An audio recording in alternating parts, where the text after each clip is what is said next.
Yawancin iyaye da dama daga zaran an masa wannan ruwan mama an kalla wannan yellow in sai ki kalla an ɗauka an zubar.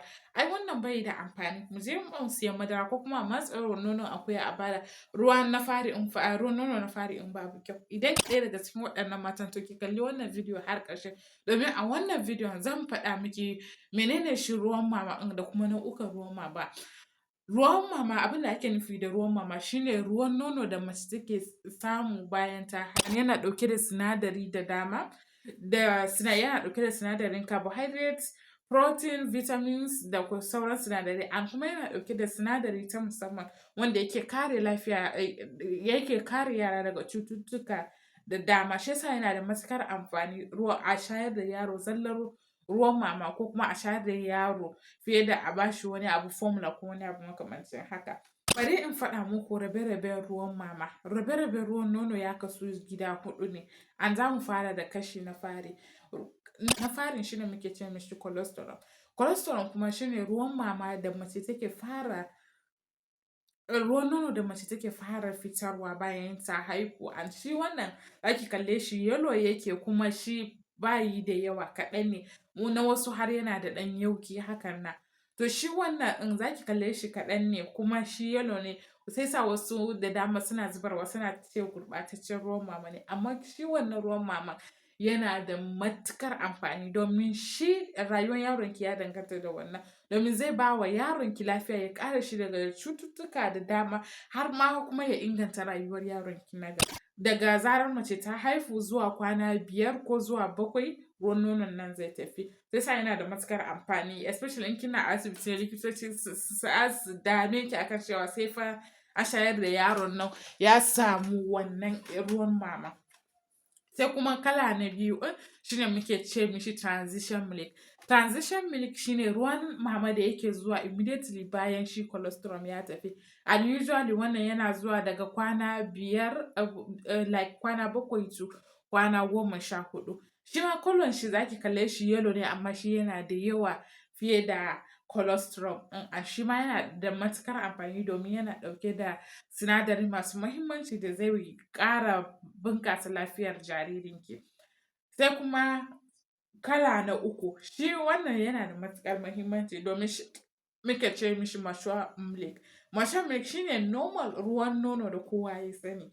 And shi ɗin ma ya rabu gida biyu fa. Domin shi na fari da zaran kin fara shayar da jaririnki zaki kalla shi ɗin ruwa-ruwa ne na fari. Ruwa-ruwa ne kuma yana ɗauke da sinadari kaɗan. Sai sa likitoci sukan hana ba wa yaro ruwan mama saboda 98% na wannan an halicce shi ne kawai don a ƙosar da ƙishin jariri. Kin gane? To sai sa likitoci suke cewa yaro fa baya buƙatar ruwa bayan an haife shi komin zafin gari. To wannan ne dalili da yasa suke hana ba da ruwa. Saboda ruwa na nono na fari da yaro yake fara zuƙa bayan su cholesterol yana ɗauke da ruwa isasshe da zai ƙosar da ƙishin jariri. Sai kuma na biyu da yake zuwa bayan nan shine ake ce mishi hin milk. Shi kuma wannan shi yana da irin is more creamier yana da sinadarai da dama a ciki kuma an halicce shi ne musamman don ƙosar da yaro domin yana da sinadarai da zai sa yaronki ya girma kuma ya ƙosar da shi matsalar yunwa. To shi yasa yana da matuƙar amfani sosai amma kuma a nan ana samun damuwa domin wasu iyaye sukan sa yaro ya sha kaɗan a nan ne su juya shi ya sha kaɗan sai ki kalla yaro yana ta ramewa duk da cewa ana ba shi nono. Wannan matsalar yana aukuwa ne saboda yaron ana ba shi zallan 4 milk ne ba a bari ya samu hin milk sai sa yakan rama.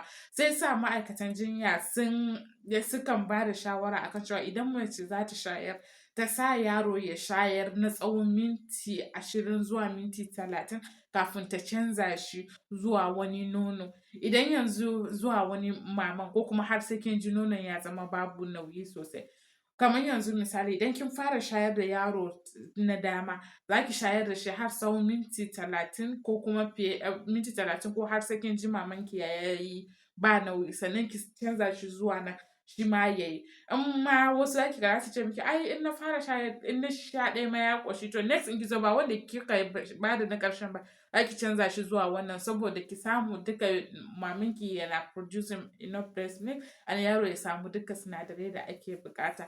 Sai kuma involution milk. Involution milk kuma shine ruwan maman da yake dawowa bayan mature milk lokacin da shayarwa ya yi nisa, yaro bai buƙatan irin mama da yawa ya fara cin abinci da dai sauransu, to wannan shine ana ce mishi involutional milk.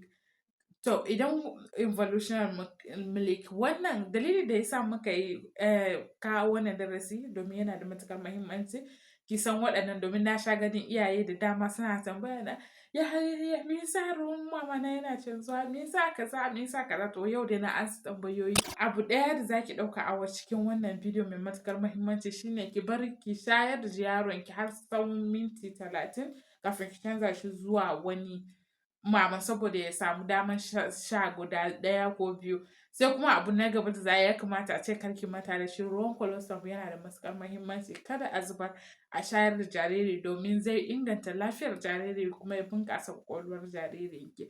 Idan kun ji daɗin wannan bidiyon don Allah ku mana liking domin bidiyon mu ya tafi viral sai kuma ku sharing na wannan bidiyo da sauran iyaye kar ku manta kuma idan baki yi subscribing ba danna mana subscribe sai kuma mun haɗu da ku a bidiyon mu na gaba inda za mu tattauna akan amfanin ruwan mama. Mun gode sai mun haɗu da ku a bidiyo na gaba.